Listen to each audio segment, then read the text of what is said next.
Подвижността на глезените и пръстите на краката е изключително важна за спортните постижения и здравето на краката. Повдигнатата задна част на стандартните обувки поставя глезена в изпънато положение и скъсява мускулите. Така се получава и изкривяване на цялото тяло.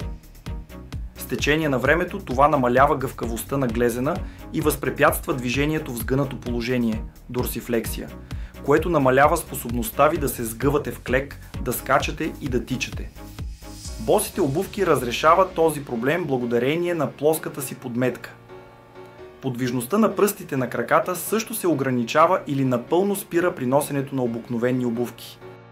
Пръстите на краката трябва да могат естествено да се разтварят и движат, когато сте боси, за да подобрите баланса, да се адаптирате към промените и да увеличите силата на изтласкване при самото движение.